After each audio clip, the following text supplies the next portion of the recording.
Hi, we're going to be talking about violence and sexual violence in this series. Please take care while listening.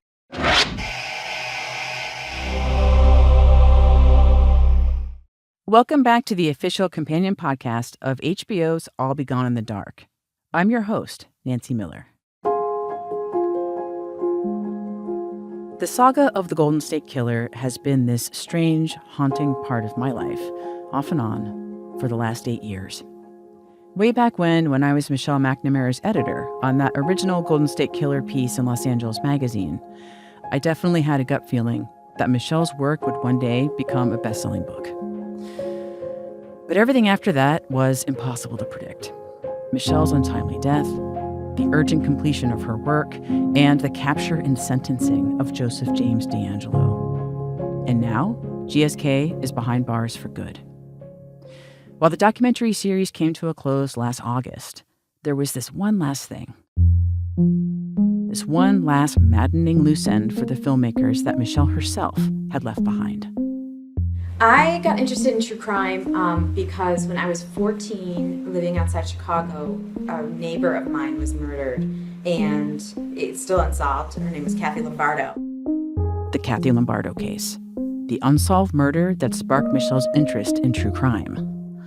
The filmmakers captured so much more of this story than we got to see in the first 6 episodes, and even after that last one aired, they continued to investigate the Lombardo case.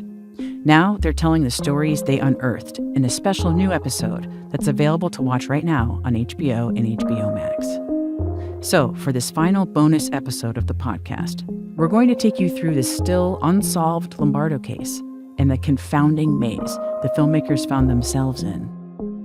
We'll tug on the same threads that Michelle left behind and share new material from director and producer Elizabeth Wolff and co-executive producer Billy Jensen. We're going to look into long-lost evidence, the police missteps, and an eerily similar case that might hint that Kathy Lombardo's killer could be yet another serial predator. But let's start at the beginning, where Michelle first wrote about this case on her blog, True Crime Diary. You can still read Michelle's post about Lombardo on her blog. It's aptly titled Origin Story. She also read it on the podcast Storyworthy back in 2013.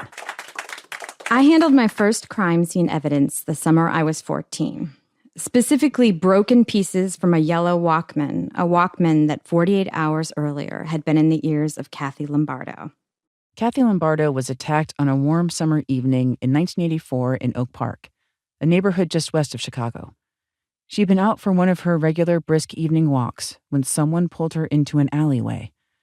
The police report revealed that Kathy was sexually assaulted and attacked with a knife.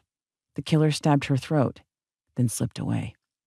The details around her murder, while gruesome, would prove essential to moving the case forward. So would the fact that this attack happened less than a mile from Michelle's childhood home. I traced my obsession to the moment in the alley with the pieces of Walkman when I was 14. Kathy Lombardo was gone. She wasn't coming back. But he, whomever he was still out there. The hollow gap of his identity was violently powerful to me. I wanted to see his face. I wanted to know who he was. Before Michelle passed away, she was gathering information on the Lombardo case for her book. She had planned to write a whole chapter about it, including new leads. She kept voice memos of conversations with witnesses. This case was all over Michelle's computer. I have Michelle's hard drive on my computer. She's always there with me because if I do a search for something of my own cases or whatever, one of her files will pop up because she had so many files on things. Billy Jensen is a friend of Michelle's and a fellow cold case journalist who helped finish her book. He's a true crime writer who not only reports on unsolved cases, he actually solves them. And that, in large part, is due to the fact that he was inspired by Michelle's work. Since he made the switch to crime solving, he's helped investigate homicides and missing persons cases. I spoke with Billy about continuing Michelle's legacy by bringing those skills to the Lombardo case. It's interesting because I found Lombardo Start, which is a document, and it says, life can be distilled to a bed, a box fan, and a book. The young woman puts on her Walkman earphones and starts to power walk from her apartment. This seems to me like a perfect archetypal cold case. It's a 1980s jogger attacked in the alley murder mystery that seems solvable. I don't know. It does seem solvable. I would say it does seem solvable. The filmmakers behind the series thought it seemed solvable too. The production team spent over a year looking into the case for the documentary, but almost all of it was left on the cutting room floor. That is, until now. I wanted to pursue every thread that was in that book, and we pursued the Kathy Lombardo case as much as we pursued Michelle's friends and family and the Golden State Killer case. Everything was equally looked into in the beginning. This is Elizabeth Wolff. She's a producer and director on All Be Gone in the Dark. She directed the new special episode about the case, in episode 2 of the series, where Michelle reflects on the murder of Kathy Lombardo. You know, after 30 years, it was still on her mind. And after the Golden State Killer, this was the case she was hoping to crack. So we wanted to tell this story as a part of our exploration of Michelle's fascination with unsolved murders.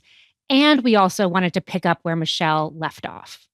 Elizabeth and her production team tried to figure out how they'd bring that one chapter about Lombardo into the series, and how they might even expand on it.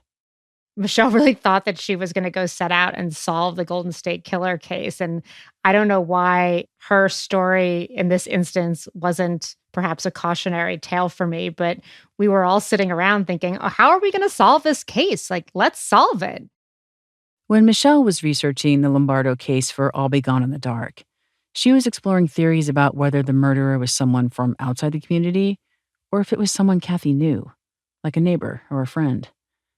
So Michelle started talking to people who remembered that day, and she actually found someone who had been there on the scene, one of the boys who found Kathy Lombardo in the alley. She was still breathing at the time, though she died a few minutes after they found her. And he and his buddies were the ones who alerted the neighbors who called the police. So Elizabeth and her team were able to connect with that same witness. It felt like this could be the thread to get out of the maze. And he took me on a tour of the crime scene, recounted the night in question, and told me everything he told Michelle, who also met with him. He also filled in some details about his own theories. While the witness theories didn't advance the case, Elizabeth and the team stayed committed to their investigation and started talking next steps. I thought, okay, if we're going to go any further in this, if we're going to start asking questions of the Oak Park PD, if we're going to start trying to revive attention for this case, we need to get in touch with her family. I remember distinctly, there are certain things that stand out in a person's life, and the birth of my children stand out, probably more than anything else. The night my sister was murdered stands out. This is Chris Lombardo, Kathy's younger brother. After writing Chris a letter, Elizabeth started talking to him on the phone regularly, and eventually she sat down with him for an interview. You know, Chris is a thoughtful but somber guy. There's a lot of sadness about him. And though he doesn't often talk about Kathy's death, that loss clearly impacted his whole life. My mother never recovered from it. I don't think she had found any comfort or peace for the 5 years she lived after that. She would just start screaming or raving out of grief and torment, and it was all related to my sister's murder. This must have been a really difficult conversation for Chris. Why did you think he wanted to bring it all up again and talk to you about it? I think he wants resolution. My father's health was declining, and I really wanted to see this resolved during his lifetime. I wanted him to be able to put at least some part of this behind him. I dislike the idea of someone butchering another human being and just walking away as if nothing had happened. I can't think of the whole world of murdered people's siblings and murdered people's children and all of the horrors that humans commit against other humans. But this one I'm concerned about, I'm interested in, and I'd like to see resolved.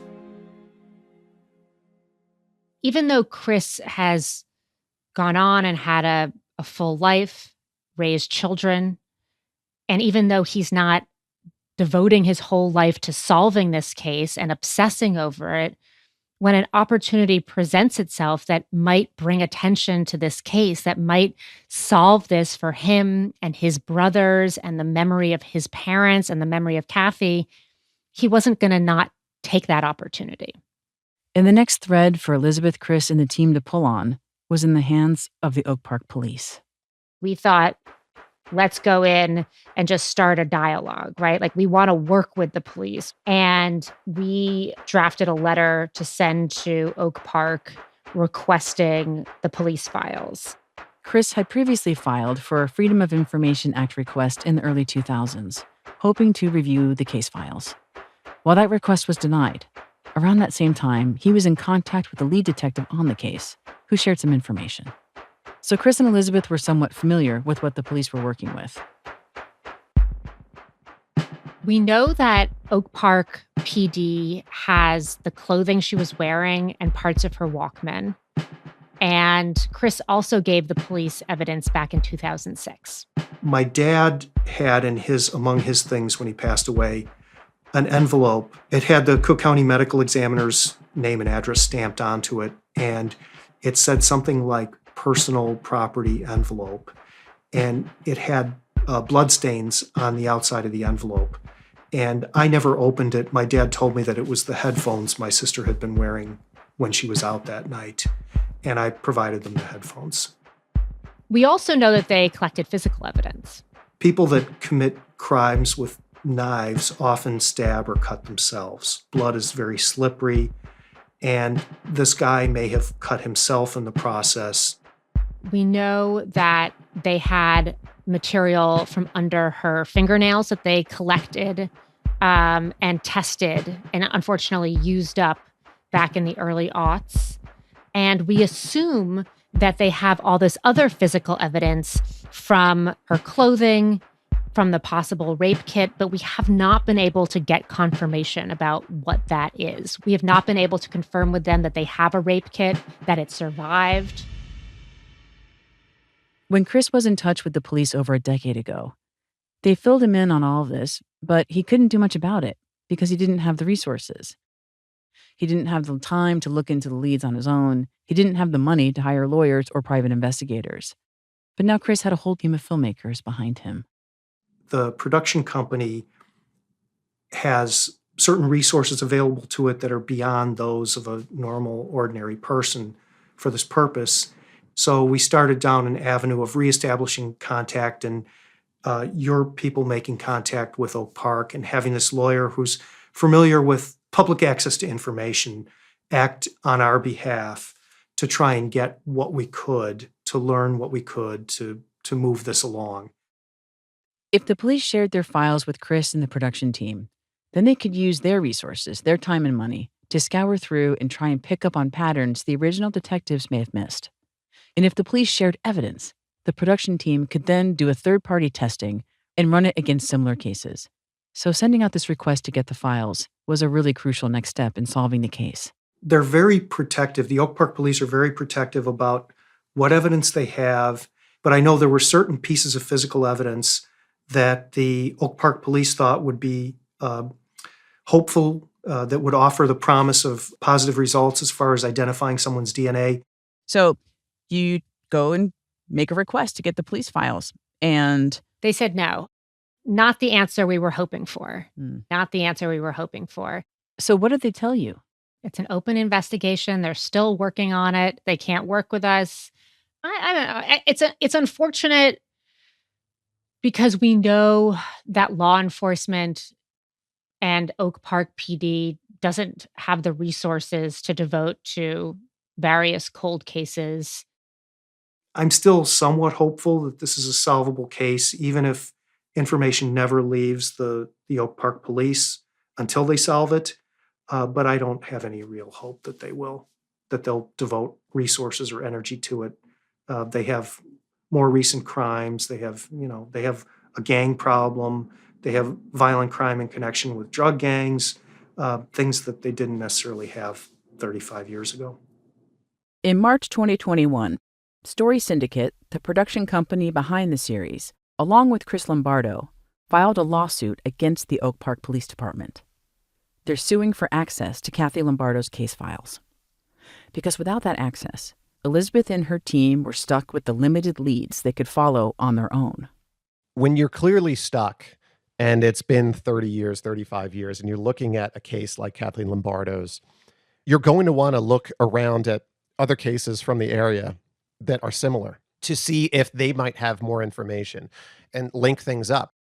This is Billy Jensen again. If you could find 3 or 4 similar cases, there might be a description that matches. There might be a description that, if you believe that the Lombardo case is a serial case, which it very well could be, if you look at the other files, then you match up. It's like a Venn diagram. So the team started looking for patterns. They read through local newspaper articles, searching for stabbings and sexual assaults that happened near Oak Park over a 20-year period. They found an article about a woman who was stabbed half a block away from where Kathy's body was found. On paper, the attack had a lot of commonalities with Kathy's, but in this case, the woman survived. The filmmakers got in touch with her. They had reported that it was just cut. Like it was a cut. A little cut, But it wasn't just a little cut. It was an attempted rape. It was an attempted murder. Grace has lived in Oak Park her whole life. She grew up playing in the alleyways with her neighbors. She went to the same church as the McNamaras. The Lombardos lived down the street. At 15 years old, Grace was focused on her studies, but she loved taking ballet classes after school and found freedom in the movement. Overall, Grace was independent. She always felt safe walking around Oak Park by herself.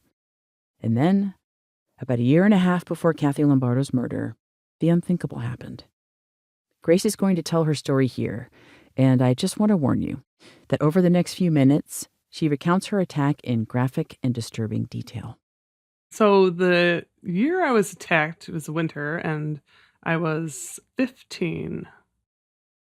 I went to school like regular, normal day, and probably went home, probably argued with my mom about, who's going to drive me to ballet. Then probably ended up walking. I remember her telling me before I left, oh, pick up Christmas ornaments. And she gave me like $20 to go get some ornaments. So on her way home from ballet class, still in her leotard with her backpack in tow, she stopped by the pharmacy and then continued home. And I was walking home, just like normal. I felt like someone was around.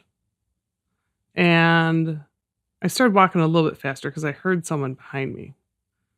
And I, for some reason, was afraid to turn around. I kept thinking, oh, I'm only literally like a half block from my house. All I have to do is turn the corner and, there's my house. And so I was walking. I could, sense someone was getting closer. And all of a sudden someone was next to me. And they asked something like, hey, how you doing? Or what's your name? Or I don't even remember what they asked, because out of the corner of my other eye, I could see a flash of a knife. It was almost like in a movie where you see that flash of a knife. And like, oh my God, all of a sudden there was a hand over my face, a knife at my neck, and I got pulled into the alley. It seemed like he didn't know what to do. And he pulled me over to like the other side of the alley and then had me get on my knees. I think he was going to try to rape me. He still had the knife at my neck and told me he was going to kill me. And then he was telling me to take my pants down. So I did. I had to explain what a leotard was to a man holding a knife against my neck. And that was not successful, because he didn't want me to talk. So I couldn't explain it. I tried to. So I think he got frustrated. But then all of a sudden, out of nowhere, I'm on my knees and I feel the crunch of a knife going into my throat. And I had a whole lot of cuts all over. But this one, I could feel him moving his fingers around my neck to figure out where to put the knife. And the crunching went on and on.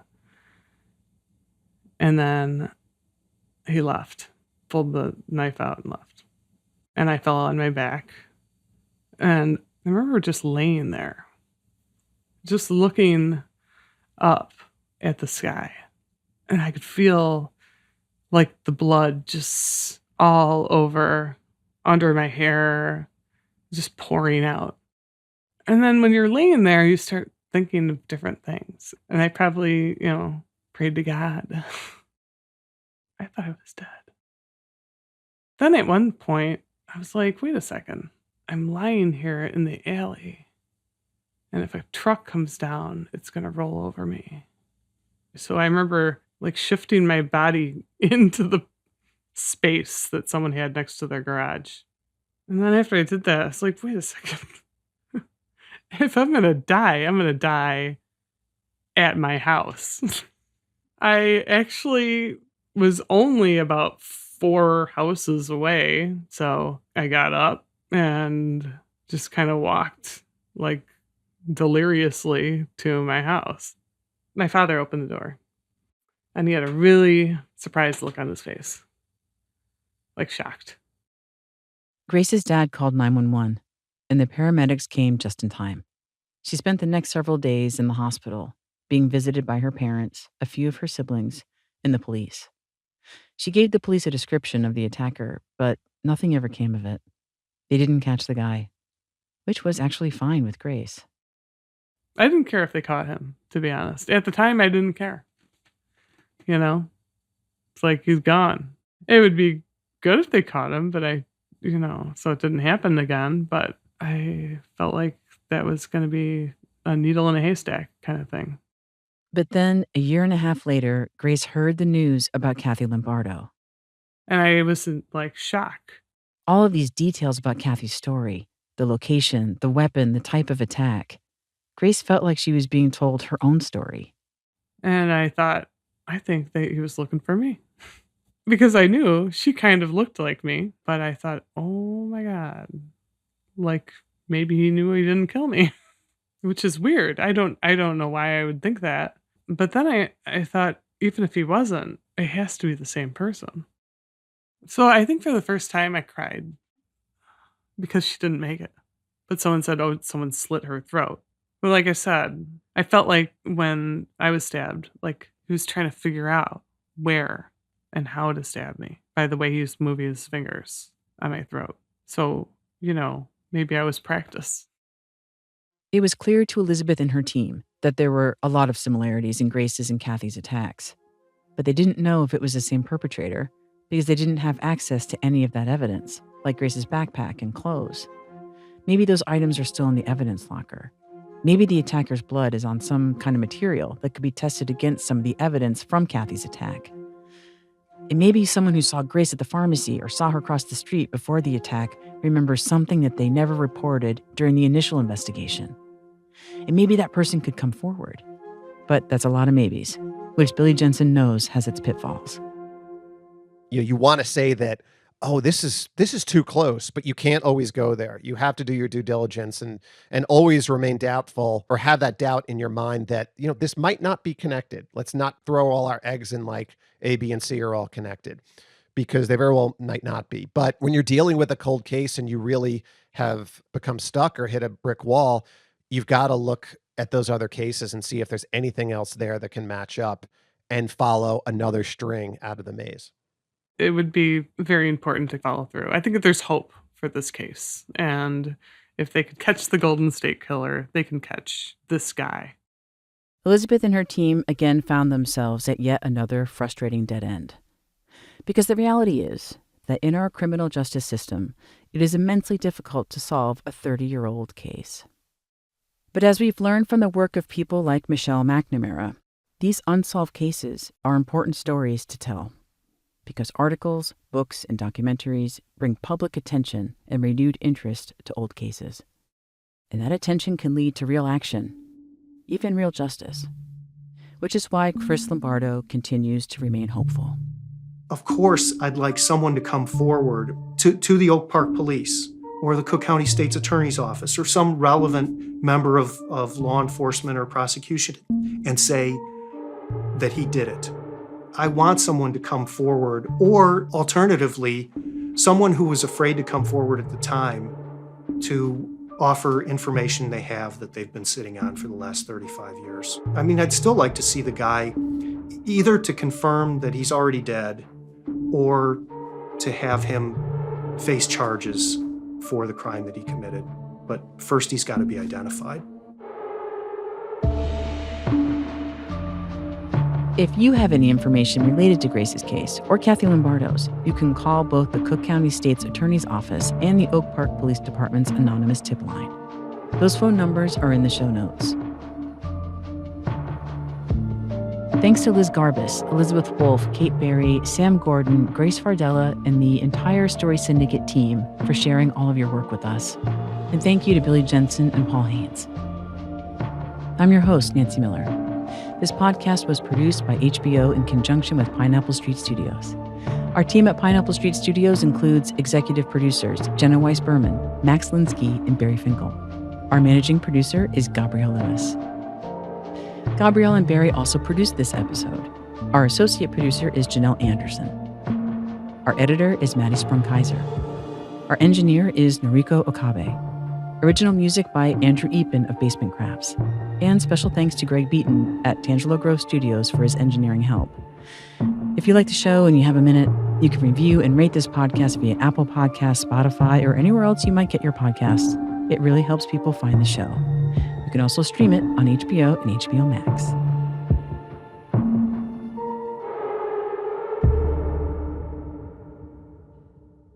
If you or someone you know has been sexually assaulted, you can get help by calling the Rape, Abuse, and Incest National Network, or RAINN.